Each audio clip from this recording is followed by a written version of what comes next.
దేవుడిని సృష్టితో పోల్చి లేదా సృష్టిలో దేవుణ్ణి వెతికి ఆ సృష్టిని పూజించి దేవుణ్ణి మొట్టమొదటిగా అవమానించి పాపం చేశారనేది మొదటగా పౌలు యొక్క వాదన మనం చూసాం.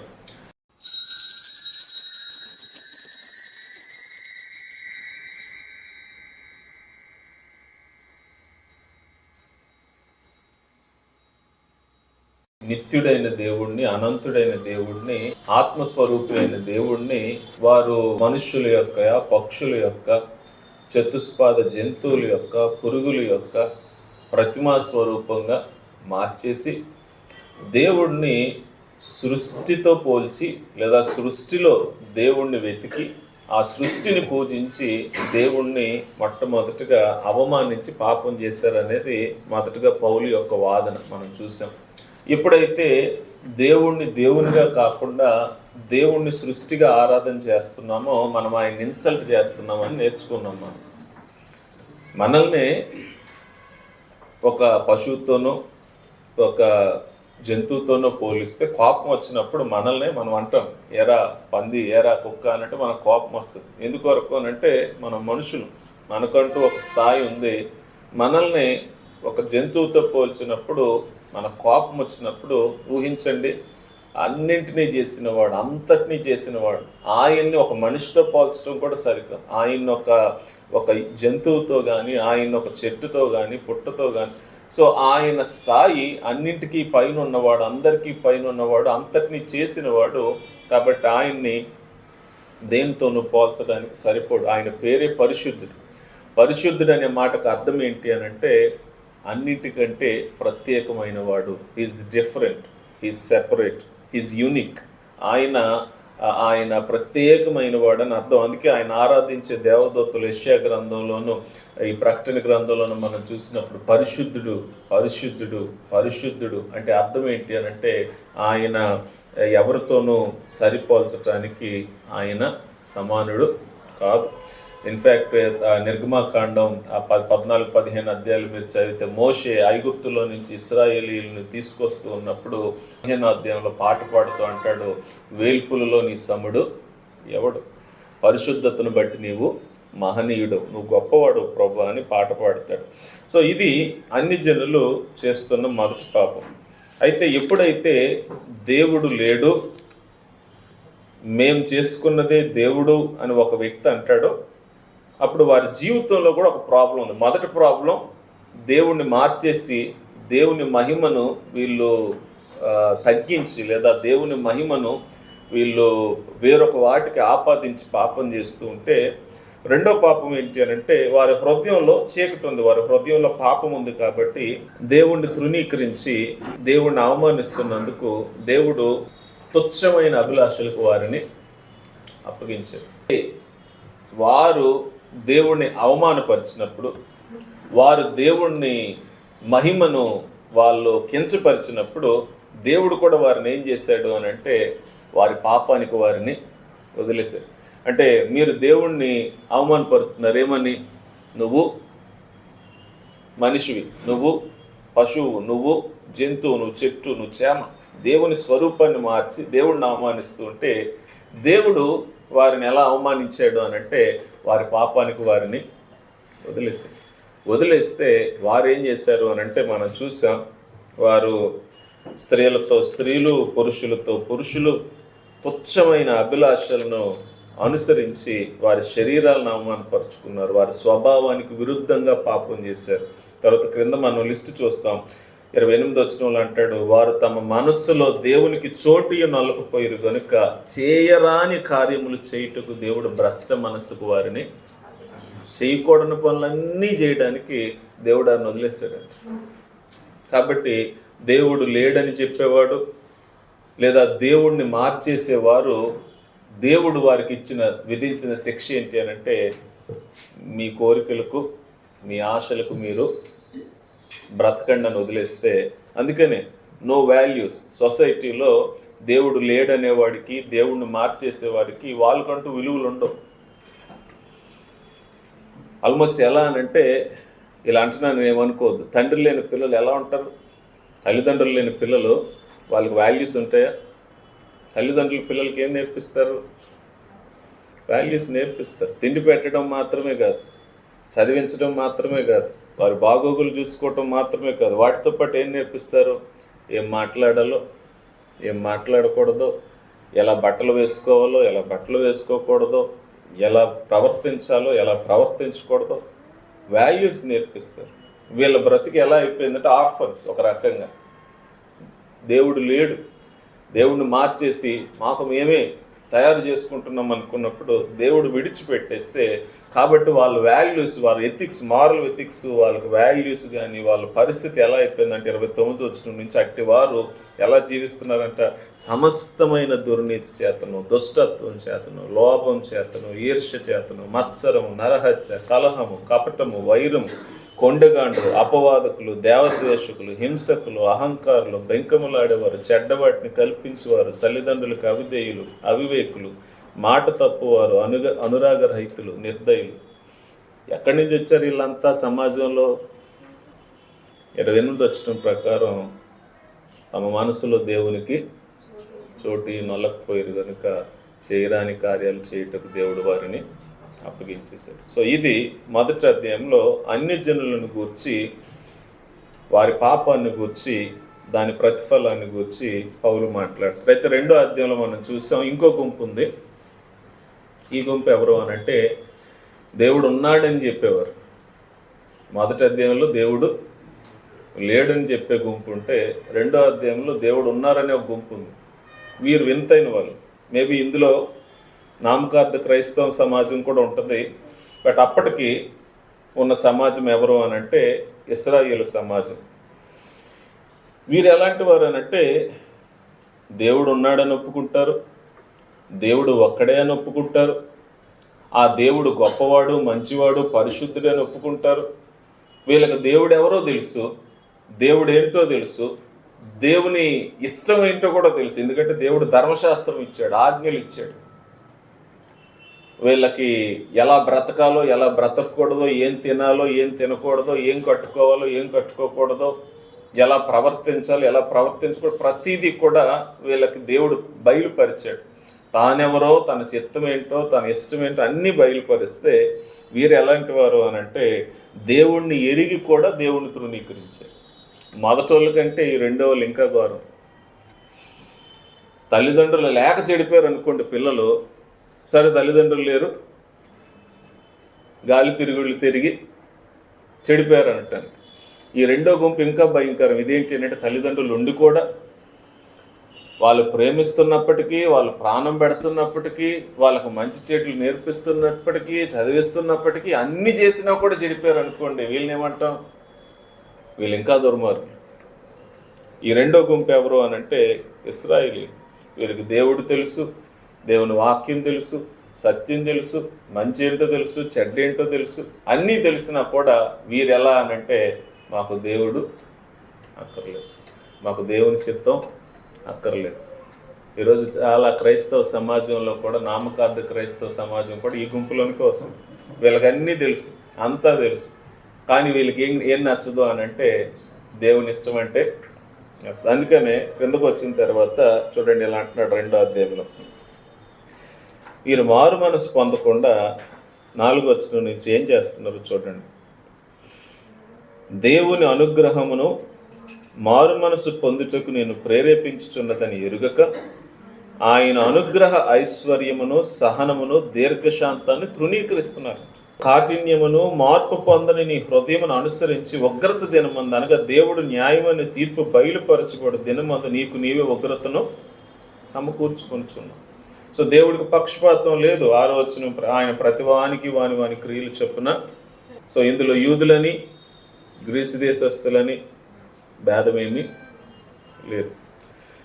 ఇంకొంచెం ముందుకు వెళ్తే 17వ వచనంలో ఏమంటున్నాడు చూడండి. నీవు యూదుడు అని పేరు పెట్టుకొని, బ్రాకెట్లో మీరు పెట్టుకోవచ్చు ఏమని, నీవు క్రైస్తవుడు అని పేరు పెట్టుకొని, ధర్మశాస్త్రం ఆశ్రయించి, లేకపోతే బైబిల్ని, దేవుని వాక్యాన్ని ఆశ్రయించి దేవుని అంత అతిశయపడుచున్నావు కాదా? అతిశయిస్తున్నారు. మా దేవుడే దేవుడు, ఈ దేవుడు తప్ప ఇంకొక దేవుడు లేడు, ఈయనే నిజ దేవుడు, సజీవుడైన దేవుడు, దేవుని అంత అతిశయించుచున్నావు కావా? దేవుని యందు మాత్రమే కదా, ఆయన చిత్తం ఎరిగి, ఎరగకుండా కదా, ఆయన చిత్తం ఎరిగి ధర్మశాస్త్రమందు ఉపదేశము పొందినవాడు అంటే దే నో ద బైబుల్. వాళ్ళకి ధర్మశాస్త్రం అందు ఉపదేశం పొందారంట, పొందని వారు కాదు. ధర్మశాస్త్రం అందు ఉపదేశం పొందిన వాడమే శ్రేష్టమైన వాటిని మెచ్చుకొనిచున్నాం అంటే దే అప్రిషియేట్ బైబుల్. బైబుల్లో డాక్ట్రిన్స్ ఇన్ని ఉన్నాయి, లేకపోతే బైబుల్లో సిద్ధాంతాలు ఎన్నో, ఇది మంచిది ఇది చెడ్డదని దే అప్రిషియేట్ ద బైబుల్. 19 జ్ఞాన సత్య స్వరూపమైన ధర్మశాస్త్రము గలవాడవై ఉండి నేను గ్రుడ్డివాడికి త్రోవ చూపువాడును, చీకట్లో ఉండి వారికి వెలుగును, బుద్ధిహీనులకు శిక్షకుడును, బాలురకు ఉపాధ్యాయుడినై ఉన్నానని నీ అంతటి నీవే ధైర్యం వహించుకొనిచున్నావు కావా. అంటే టీచర్స్ అయిపోతున్నారు. గుడ్డివాడికి నేను త్రోవ చూపించేవాడిని, నేనేంటి అంటే చీకట్లో ఉన్న వారికి వెలుగులోనికి నడిపించేవాడిని, మేము లోకానికి మేమే ఎవరము అని అంటే we are the salt, we are the light of the world అని చాలా గర్వంగా చెప్పుకుంటున్నారు. కానీ ప్రాబ్లం ఏంటి అని అంటే క్రిందకు వచ్చేసరికి ఇలా అంటున్నాడు 21 ఎంత బాధాకరమో చూడండి. ఎదుటివాడికి బోధించి నీకు నీవే బోధించుకున్నవా? దొంగిలించవద్దని ప్రకటించు నీవు దొంగిలిదవా? వ్యభిచరింపవద్దని చెప్పు నీవు వ్యభిచరించేదవా? ఏం జరుగుతుంది?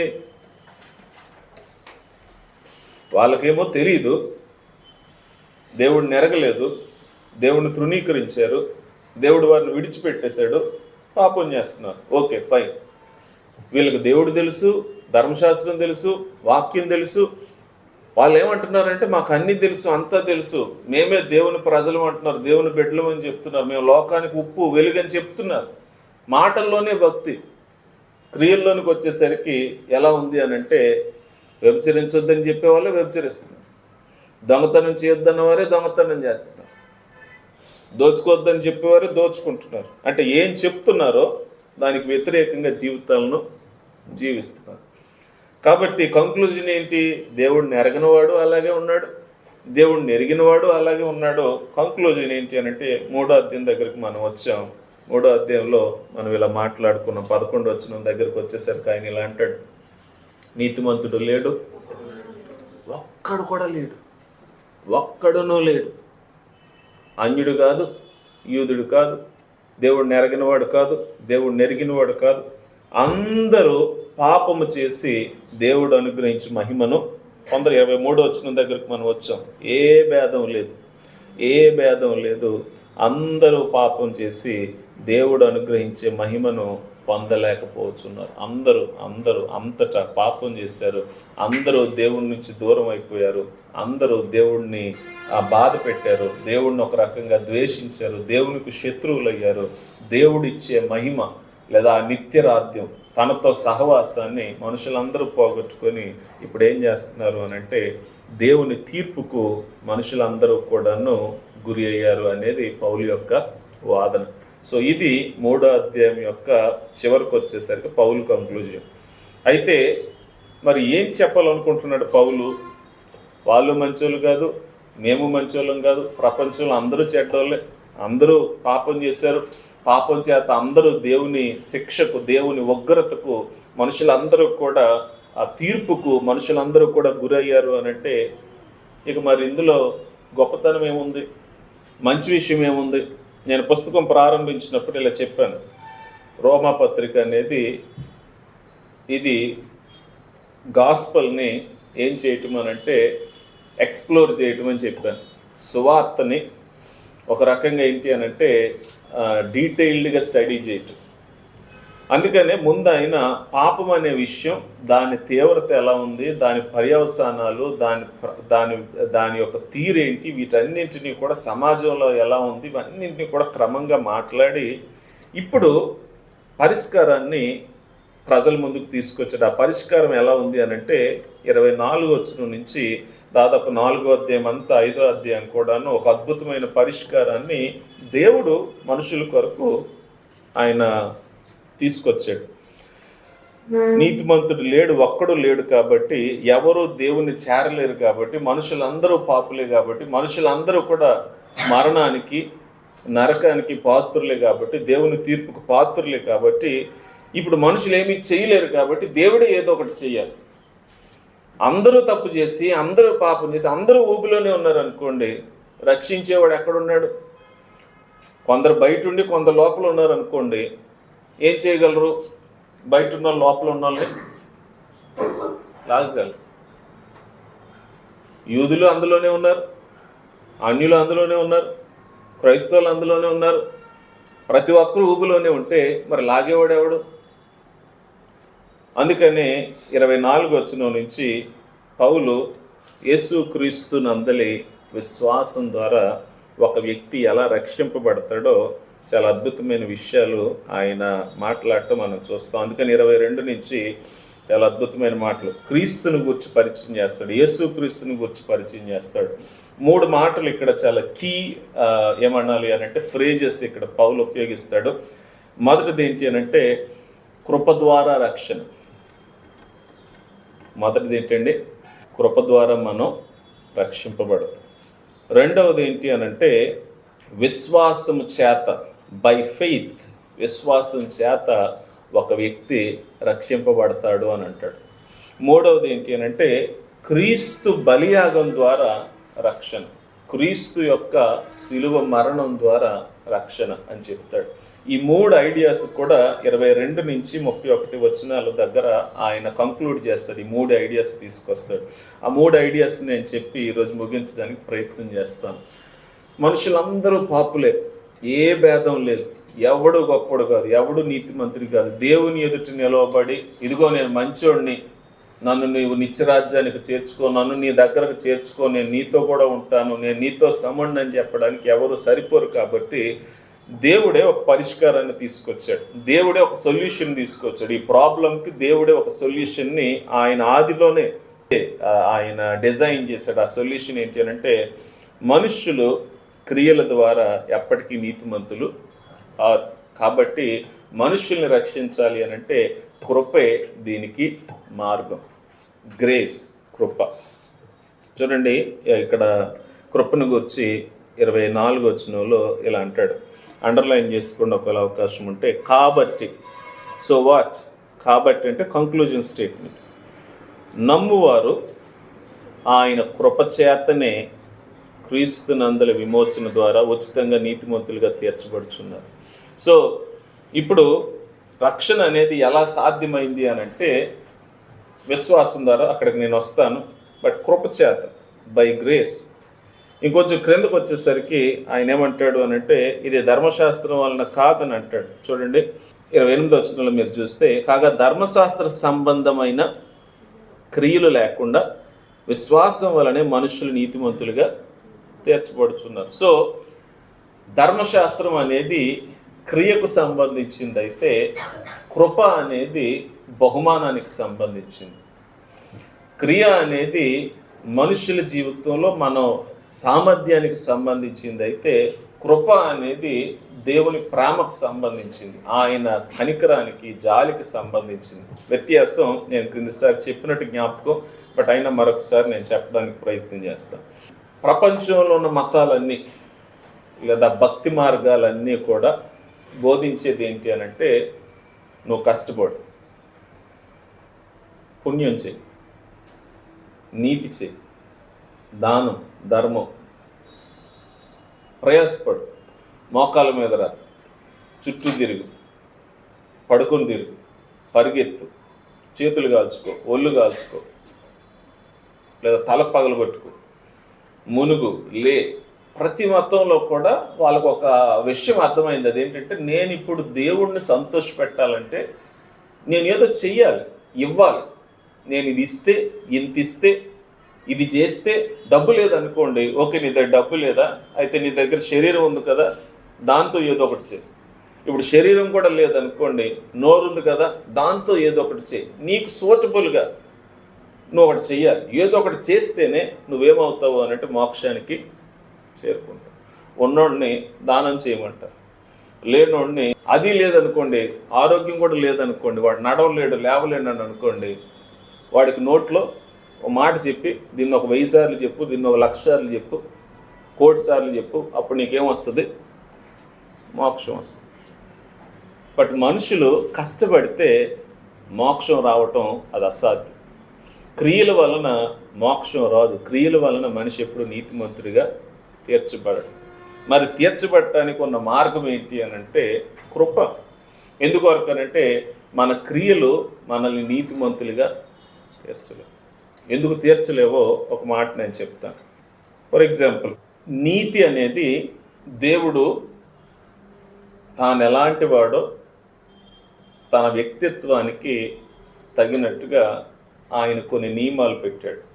దేవుడు నీతిమంతుడు కాబట్టి, పాపం లేనివాడు కాబట్టి, లేదా లోపం లేనివాడు కాబట్టి తన దగ్గరకు ఎవరైనా రావాలి అనుకుంటే ఆయన ఏం రూల్ పెట్టాడు అని అంటే పరిశుద్ధంగా ఉండాలి, నాలాగా ఉండాలి, నేను పరిశుద్ధుడిని కనుక మీరును పరిశుద్ధులే ఉండండి. అది ఆయన పెట్టిన రూల్.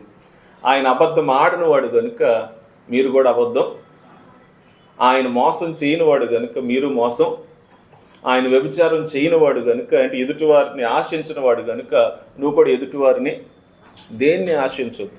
సో ఆయనకు తగినట్టుగా, ఆయన వ్యక్తిత్వానికి తగినట్టుగా తన దగ్గర ఉండాలి అనుకుంటే, తనతో నిత్యత్వం అంతా ఉండాలి అనుకుంటే, తన సన్నిధిలో ఉండాలి అనుకుంటే, తన నీతికి తగినట్టుగా, తన వ్యక్తిత్వానికి తగినట్టుగా ఆయన రూల్స్ అండ్ రెగ్యులేషన్స్ పెట్టాడు. ఇవి మీరు నా దగ్గరకు రావాలంటే నియమాలు, ఇవి నువ్వు నాతో కూడా ఉండాలనుకుంటే, నిత్యత్వం అంతా నాతో కూడా బ్రతకాలనుకుంటే నేను మీకు పెడుతున్న నియమాలని దేవుడు తన క్యారెక్టర్కు తగినట్టుగా 613 ఆజ్ఞలు ధర్మశాస్త్రంలో పెట్టాడు. అవన్నీ కూడా మీరు బాగా చదివితే మనుషులను కష్టపెట్టడానికి కాదు. చాలాసార్లు ధర్మశాస్త్రం చదివినాడు మనుషులు ఏమనుకుంటారు అని అంటే, ఇదేంటి దేవుడు ఇన్ని ఆజ్ఞలు పెట్టాడు, అది తినమంటాడు, ఇది తినొద్దు అంటాడు, ఇలా తాగమంటాడు, ఏంటిదంతా అనంటే తన వ్యక్తిత్వం ఏంటో మనుషుల ముందు ఆజ్ఞల రూపంలో ఆయన పెట్టి, మీరు నిజంగా నా దగ్గరకు రావాలనుకుంటే, నా దగ్గర ఉండాలనుకుంటే, నాతో ఉండాలనుకుంటే మీరు ఇవన్నీ చేసి చూడండి. చాలామంది ప్రయత్నించిన వాళ్ళందరూ ఏమయ్యారు? పాస్ అయిన వాళ్ళు ఎవరు లేరు.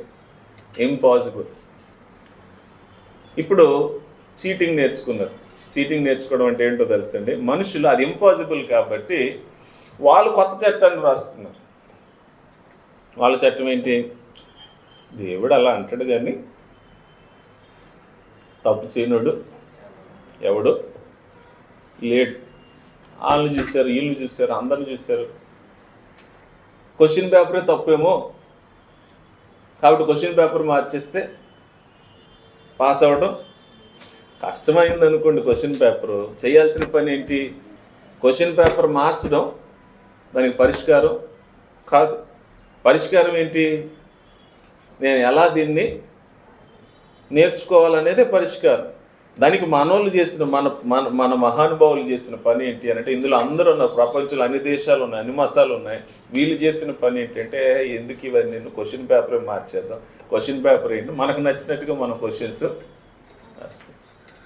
ఆ క్వశ్చన్ పేపర్ ఏంటో తెలుసండి, వాళ్ళు రాసుకున్న విధానం ఏంటో తెలుసండి, ఏం లేదు, నువ్వు ఎంత ఇస్తే చాలు, నువ్వు ఇది చేస్తే చాలు, నువ్వు అక్కడికి వెళ్తే చాలు, నువ్వు ఇలా ఉంటే చాలు, ఇది చేస్తే. Very simple, easy question paper, ఈజీగా పాస్ అయిపోతుంది. ఇప్పుడు ప్రతి ఒక్కరికి కూడా ఒక ఫాల్స్ కాన్ఫిడెన్స్. ఆ ఫాల్స్ కాన్ఫిడెన్స్ ఏంటి అని అంటే, వీళ్ళు నిజంగా ఎగ్జామ్ రాయలేదు, వీళ్ళు నిజంగా పాస్ అవ్వలేదు, మామూలుగా వీళ్ళకి క్వశ్చన్ పేపర్ రాసుకుని వీళ్ళకి ఇప్పుడు మార్కులు వేసుకుని ఏమంటున్నారంటే, నేను మంచివాడిని, నేను చేస్తే ఎక్కడో పోతాను, తిన్నగా మోక్షానికి పోతాను, ఎందుకంటే నేను అక్కడ మూలిగాను, నేను ఇక్కడికి వెళ్ళాను, నేను అది చేశాను, ఇది చేశాను.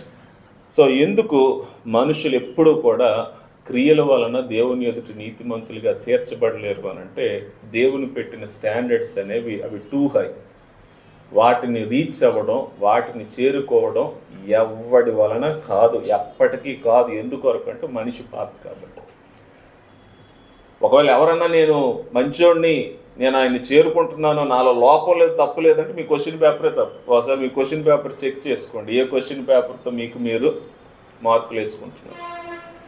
నీతి అనే మాటకు మీ డెఫినేషన్ ఏంటో మీరు ఆలోచించండి. బైబిల్ డెఫినేషన్ ప్రకారం అయితే మాత్రం ఎవడో దేవుని ఎదుటి నీతిమంతుడు కాడు. కాబట్టి ఇప్పుడు పరిష్కారం ఏంటి అని అంటే, ఒకటే పరిష్కారం. క్రియల వలన మనిషి నీతిమంతులుగా తీర్చబడలేకపోతున్నాడు కాబట్టి మిగిలింది ఏముంది? క్వశ్చన్ పేపర్ మార్చడం పరిష్కారం కాదు. దేవుడు అలా ఒప్పుకోడు. ఆయన ఎప్పుడు కూడాను క్వశ్చన్ పేపరు మార్చరు. మనోళ్ళు మారుస్తారేమో, ఎందుకు ఫెయిల్ అయిపోతున్నారు చూసి రాయిపించేద్దాం, ఓ 4 బిట్లు చెప్పేద్దాం, లేకపోతే ఏం చేద్దాం అంటే గైడ్ ఇచ్చేద్దాం, లేకపోతే ఏం చేద్దాం అని అంటే కొంచెం క్వశ్చన్ పేపర్ మనం ఏం చేద్దాం అలా చేసాడు అనుకోండి, దేవుడు ఏమవుతాడు? అందుకని ఇక్కడ ఒక మంచి మాట ఉంటుందండి, నాకు ఆ మాట నిజంగా ఎంత నచ్చిందంటే 26వ వచనంలో ఉంటుంది చూడండి, 3వ లైన్ 4 లైన్లు ఇలా ఉంటుంది. తాను నీతిమంతుడును యేసునందు విశ్వాసము గలవారిని నీతిమంతునిగా తీర్చువాడంట. తాను నీతి తప్పి నీతిమంతులుగా తీర్చట్లేదు మనుషుల్ని. తాను నీతిమంతుడును యేసునందు విశ్వాసం ఉంచువారిని నీతిమంతుడిగా తీర్చువాడు. ఇంగ్లీష్లో బాగుంటుంది, హీఈస్ జస్ట్ అండ్ ద జస్టిఫైయర్. నీతి తప్పకుండా నీతిగా ఉంటూనే తను కాంప్రమైజ్ అయిపోకుండా ఎదుటివాడిని తనలాగా మార్చుకోవడం ఈ దేవునికి మాత్రమే సాధ్యం, ఈయనకు మాత్రమే అది సాధ్యం. ఆయన కాంప్రమైజ్ అయిపోయి క్వశ్చన్ పేపర్ని లీక్ చేసో మనుషుల్ని పాస్ చేసేవాడు కాదు. కాబట్టి ఇప్పుడు కృప చూపించడం అంటే ఏంటి అని అంటే, ఇప్పుడు మరలా స్టూడెంట్స్ దగ్గర కూర్చొని నీకేం రావట్లేదు, నీకు ఎందుకు రావట్లేదు, నీ ప్రాబ్లం ఏంటి, నీ ప్రాబ్లంకి పరిష్కారం ఏంటి అని అంటే, నీ లోపల దీని గురించిన అవగాహన లేదు అని ఆయన చెయ్యి పట్టుకొని నేర్పించి, అవసరమైతే టైం స్పెండ్ చేసి ఏం రాలేదో ఏం కాలేదో అవన్నీ కూడాను తనలో ఉండి ఒక రకంగా తన చెయ్యి పట్టుకొని తనతో రాయిపించడం, నేర్పించడం, ప్రోత్సహించడం, అది కృప చూపించడం అంటే జనరల్గా మాట్లాడుతుంది. బట్ ఇక్కడ కృప చూపించడం అంటే అర్థం ఏంటి అని అంటే, ఏ మనిషి కూడాను తనకు తానే తన క్రియల చేత దేవుని దగ్గరకు వెళ్ళలేకపోతున్నాడు. కాబట్టి ఇప్పుడు వాడికి ఏం చేయాలి అని అంటే, తన లోపల ఉన్న సమస్య ఒకటి ఉంది. ఆ సమస్య ఏంటి అని అంటే, తన లోపల ఉన్న పాపాన్ని ముందు మనుషుల్లో నుంచి తీసి తన లోపల తనకు నీతి హృదయాన్ని, లేకపోతే తనలో నూతన స్వభావాన్ని, నూతన తత్వాన్ని తనకి ఇవ్వాలి. అలా ఇవ్వాలి అని అంటే అతని పట్ల దేవుడు నువ్వు నా దగ్గరకు రా కాదు, నేనే నీ దగ్గరకు వస్తున్నాను, నువ్వు నన్ను చేరుకోగాదు, నేనే నిన్ను చేరుకుంటున్నాను. అందుకే ఆయన ఈ లోకానికి వచ్చాడు మనుష్యుల కొరకు. అందుకే ఇందాక ప్రార్థన చేసినప్పుడు మనం ఆయన వెతకలేదు, ఆయనే మనల్ని వెతికాడు. మనం ఆయన కనుగోలేం కనుక ఆయనే మనల్ని కనుగొన్నాడు. మనం ఆయన చేరుకోలేం కనుక ఆయనే మనల్ని చేరి మన కొరకు ఆయన సిలువలో తన ప్రాణాన్ని పెట్టి రక్తాన్ని కార్చి మన పాపాలను ఆయన క్షమించి మన లోపల తన ఆత్మను మనకు అనుగ్రహించి మన లోపల నూతన హృదయాన్ని మనలో కలుగు చేశాడు. మీరు యెహెజ్కేలు గ్రంథం, లేకపోతే ఇర్మియా గ్రంథం, లేదంటే యోహాను సువార్త 3వ అధ్యాయం చాలా వాక్య భాగాలు మీరు చూసినప్పుడు ఈ మాట చాలా స్పష్టంగా రాయబడింది. అదేంటంటే, నేను మీకు నూతన హృదయాన్ని, నూతన మనస్సును మీకు ఇచ్చేదను, మీ హృదయాల మీద మాంసపు హృదయాన్ని మీకు ఇచ్చి మీ హృదయంలో ఉన్న రాతి హృదయాన్ని నేను తీసి మాంసపు హృదయాన్ని నేను మీకు ఇస్తాను. సో రక్షణ అనేది మనిషి వలన కాదు కాబట్టి, ఇది మన క్రియల వలన కాదు కాబట్టి, దేవుని కృప అర్హత లేని మనకు ఆయనే you cannot but I can, అది గ్రేస్ అంటే. మీరు చేయలేరు, బట్ నేను మీతో చేయిస్తాను. మార్పు చెందని మీ హృదయాన్ని నేను మారుస్తాను. మారని కఠినమైన మీ రాతి హృదయాన్ని నేను తీసేసి మీకు మాంసపు హృదయాన్ని ఇస్తాను. నేను క్రిందసారి ఒక ఉదాహరణ చెప్పాను. అదేంటి అంటే, 613 మెట్లు ఉన్నాయనుకోండి, అది ఎక్కడానికి మీకు కాళ్ళు లేవు, చేతులు లేవు, కానీ మీరు ఎక్కాలి. ఎక్కితేనే పైన మోక్షం. ఎలా ఎక్కుతాడు? ఒకటి మెట్లు కష్టం, కొన్ని ఎక్కుదామనంటే ఏం లేవు, కాళ్ళు చేతులు రెండూ లేవు, అది ఇంపాసిబుల్. కానీ పక్కన ఏం పెట్టాడు అంటే, దేవుడు ఒక లిఫ్ట్ పెట్టాడు. ఏం పెట్టాడు? లిఫ్ట్ పెట్టాడు. ఇప్పుడు ఏది ఈజీ మనిషికి? మెట్లు ఈజీనా, లిఫ్ట్ ఈజీనా? లిఫ్టే ఈజీ. కాబట్టి కృప అంటే అర్థం ఏంటి అని అంటే, వాడికి వలన కాదు, వాడికి చేత కాదు, వాడిని ఎలాగన్నా పైకి తీసుకొని రావాలి. అలాగని ఏం చేయకూడదు అని అంటే, తన ఎత్తును దించేయకూడదు. సరే ఈ ఒక్క మెట్టు ఎక్కువ చాలని చెప్పకూడదు, అక్కడ వరకు తీసుకెళ్ళాలి. అందుకు దేవుడు పెట్టిన ఒక ఇది ఏంటి అని అంటే కృప. తానే మనిషి హృదయాన్ని మార్చి, మనిషి అంతరంగాన్ని మార్చి, మనిషి స్వభావాన్ని మార్చి నూతన హృదయాన్ని, నూతన మనస్సు, నూతన బుద్ధి, నూతన ఆలోచనని, తన ఆత్మను మనిషిలోనికి పంపించి తానే మనిషి లోపల పనిచేయటం మొదలుపెట్టి, అందుకనే క్రిస్టియన్ లైఫ్ అని అంటే మనం చేసేది కాదు, దేవుడు మనలో చేసేది. మనం దేవుని కొరకు చేసేది కాదు, దేవుడు మన కొరకు చేసేది. సో ఫస్ట్ థింగ్ ఏంటి అని అంటే ఇక్కడ పౌలు చెప్తున్న మాట, ధర్మశాస్త్రం ద్వారా మనుష్యులు దేవుని ఎదుట నీతిమంతులుగా తీర్చబడరు. కనుక కృప ద్వారానే మనుషులు నీతిమంతులుగా తీర్చబడతారు. కృప అనే దాని గురించి పౌలు చాలా ఎక్కువగా మాట్లాడాడు. ఈ కృప అనే మాటలో చాలా విషయాలు ఉన్నాయి. మనం ముందుకు వెళ్ళాక ఇంకా దాని గురించి మాట్లాడదాం. రెండవది, ఇక్కడ పౌలు ప్రస్తావించిన మరొక ప్రాముఖ్యమైన విషయం ఏంటి అని అంటే, కృప చూపించడం మాత్రమే కాదు, ఇది ఎలా సాధ్యమండి అని అంటే త్రూ ఫెయిత్, విశ్వాసం ద్వారా సాధ్యం, విశ్వాసం చేతనే సాధ్యం. ఒకవేళ రక్షణ పొందడానికి లేదా నీతిమంతులుగా తీర్చబడటానికి, నీతిని పొందుకోవడానికి ఆ వ్యక్తి చేయాల్సిన పని ఏంటి అని అంటే విశ్వాసం ఉంచటం, ఫెయిత్, నమ్మటం. ఇది కొంచెం అర్థం చేసుకోవడానికి కష్టంగానే ఉంది.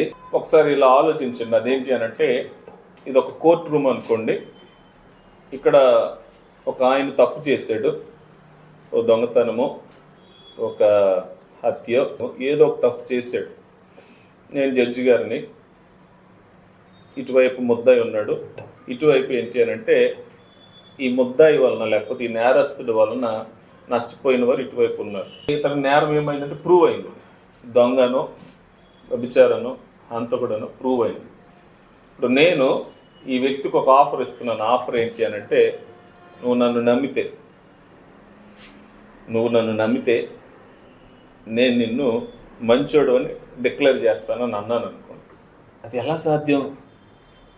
నమ్మినంత మాత్రాన చెడ్డోడు మంచోడు అయిపోతాడు? నువ్వు నన్ను నమ్ము, నువ్వు చెడ్డోడువే, నువ్వు నేరం చేసావు, కానీ నేను మంచోడని తీర్పు చెప్తానంటే అది అసలు ఏం చట్టం, అది ఏం న్యాయం? అసలు ఏమంటున్నాడు పౌలు ఇక్కడ అని అంటే జాగ్రత్తగా వినండి. అంటే మీకు అర్థం కావడానికి ఈ విషయం చెప్తున్నాను. అలానే చెడ్డోళ్ళని విడిచిపెట్టేమని కాదు, దేవుడు విడిచిపెట్టేవాడు కాదు, చెడ్డోళ్ళకి శిక్ష వేయొద్దని కాదు. ఇక్కడ ఆయన పాయింట్ ఏంటి అని అంటే, ఇందాకే నేను చదివాను, ఆయన నీతి తప్పి మనుషుల్ని క్షమించేవాడు కాదు, కానీ వాడు స్వభావంతోనే పాపం ఉంది, పుట్టుకతోనే పాపం ఉంది, ఆ పాపానికి దాసుడిగానే బ్రతికాడు, పాపం చేస్తూనే జీవితం అంతా జీవించాడు. ఇప్పుడు ఆ తప్పు చేసిన వాడిని, పాపం చేసిన వాడిని దేవుడు నీతిమంతుడు, ఇతడు పాపి కాదు నీతిమంతుడు అని డిక్లేర్ చేయాలి అని అంటే, ఒక జడ్జిగా ఈయన చట్టాలు మార్చేసి న్యాయాలు మార్చేసి కాదు, కానీ ఆయన చేసిన పని ఏంటి అని అంటే, నన్ను నమ్మితే నీకు బదులుగా లేదా నీ స్థానంలో ఆ శిక్షను నేనే భరిస్తాను. అదే ఆయన చెప్పే మూడో పాయింట్. క్రీస్తు యేసునందే మనకేంటి అని అంటే విమోచన అనేది మూడో పాయింట్.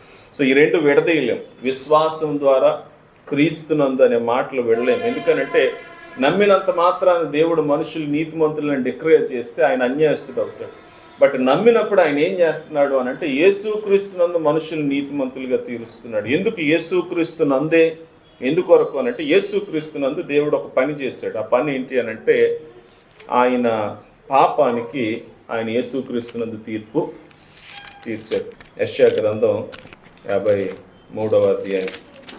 ఇక్కడ మనం ఒక రెండు గుంపులను చూస్తాం. ముందు ఒక ఆయన్ని ఇక్కడ మనం చూస్తాం. మొదటి వచనం నుంచి ఎవరైనా చదువుతారా? మేము తెలియజేసిన సమాచారము ఎవరు నమ్మెను?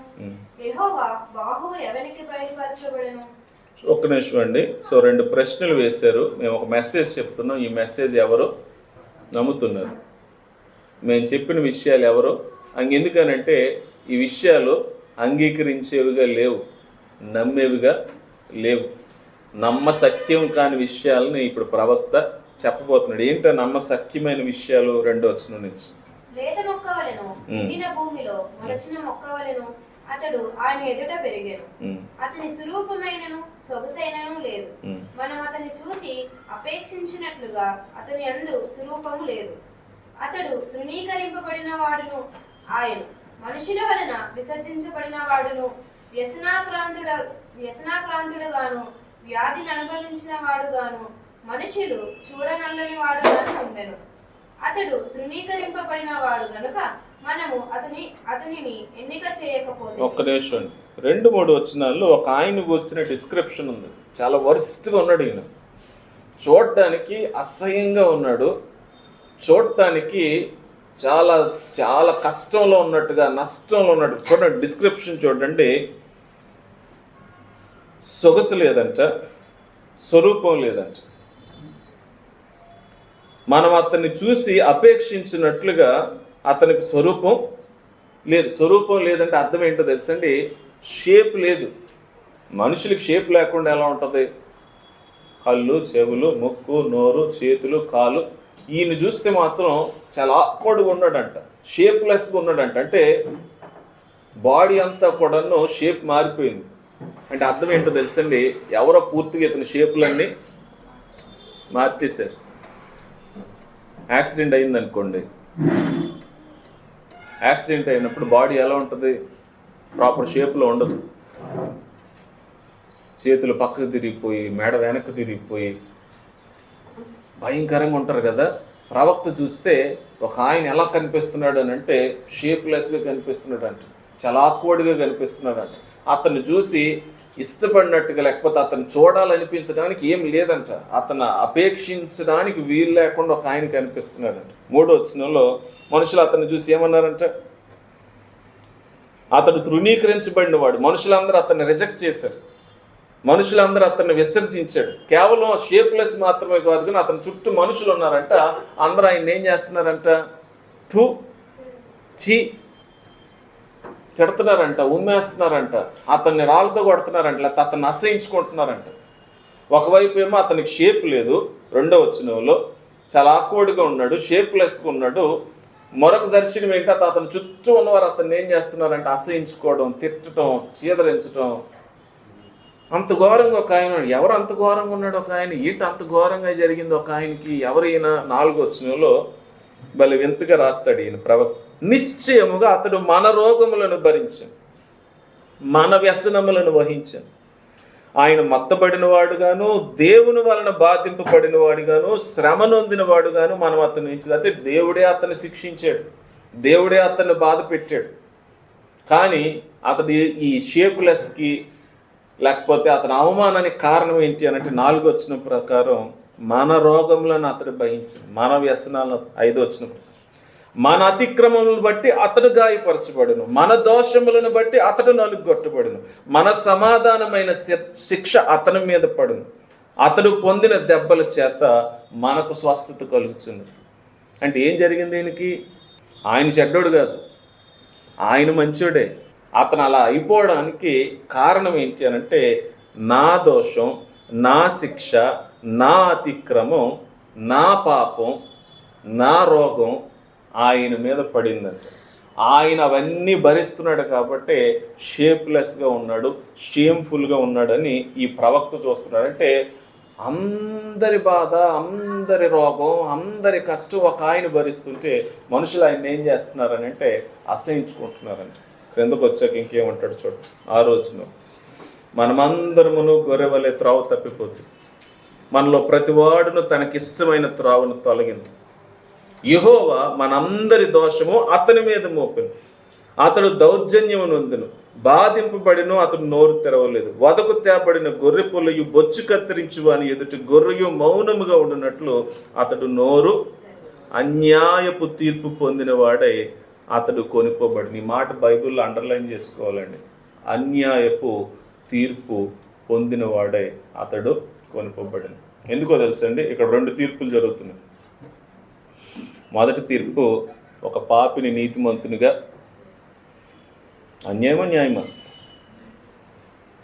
పాపిని నీతిమంతుడిగా తీర్చడం అన్యాయమా న్యాయమా? అసలు పాపిని ఎలాగండి నీతిమంతుడు అని చెప్తారు, దొంగని ఎలా అండి మంచోడు అని చెప్తారు? అది అన్యాయమే. కానీ అది అన్యాయం కాదు. ఎందుకు కాదు అని అంటే ఈయన అన్యాయంగా మన కొరకు శిక్షని అనుభవించి. యేసుక్రీస్తు ప్రభుకు తీర్పు జరిగినప్పుడు ఎలా జరిగింది?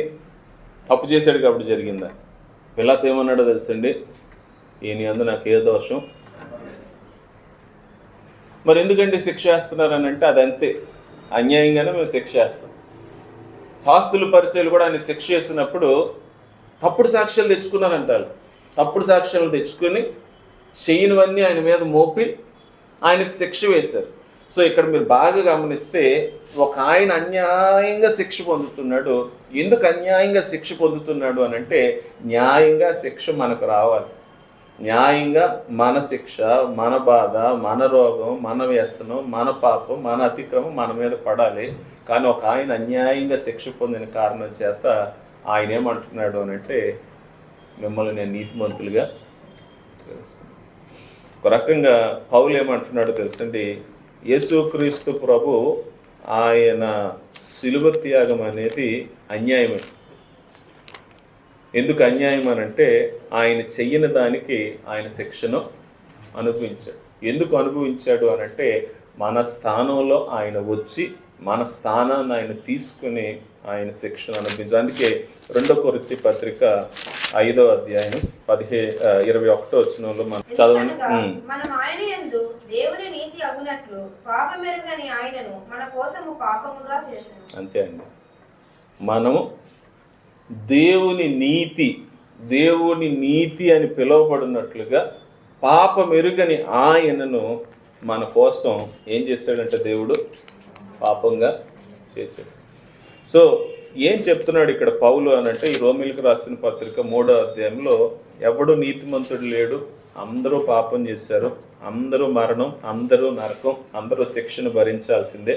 కానీ దేవుడు ఒక నిర్ణయం తీసుకున్నాడు. అదేంటి అని అంటే క్రియలు కాదు, క్రియలు పక్కన పెట్టండి. ఎందుకంటే క్రియల వల్ల మీరు ఎప్పటికీ నీతిమంతులు కాదు. కాబట్టి కృప ద్వారా నేను మీకు ఇప్పుడు ఒక అవకాశాన్ని ఇస్తున్నాను. కృప అంటే మీరు చేయలేని దాన్ని నేను మీకు చేస్తాను. మీలో ఉన్న పాపాన్ని తీసి, రాతి హృదయాన్ని తీసి, మాంసపు హృదయాన్ని ఇచ్చి మీ లోపల నేను ఒక గొప్ప కార్యాన్ని చేస్తాను. కృప అంటే అర్థం ఏంటి అని అంటే అది భూమికి పునాదులు వేయడానికి మునిపే ఆయన ప్రారంభించాడు. ఆయన నిత్యత్వం మన భవిష్యత్తులో పరలోకానికి వెళ్ళే వరకు కూడా క్రైస్తవ జీవితం అంతా కూడా కృపే.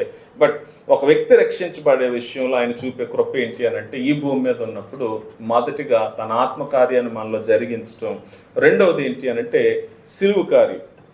మనం చనిపోవాలి, మన స్థానంలో మనమే శిక్షను అనుభవించాలి, మన నరకాన్ని, మన అతిక్రమాలకు, దోషాన్ని మనమే భరించాలి. కానీ ఇక్కడ ఏమంటున్నాడో తెలుసా అండి, క్రీస్తు యేసునందలి విశ్వాసము ద్వారా 26 వచనం చూడండి. ఇప్పుడు మనకు బాగా అర్థమవుతుంది.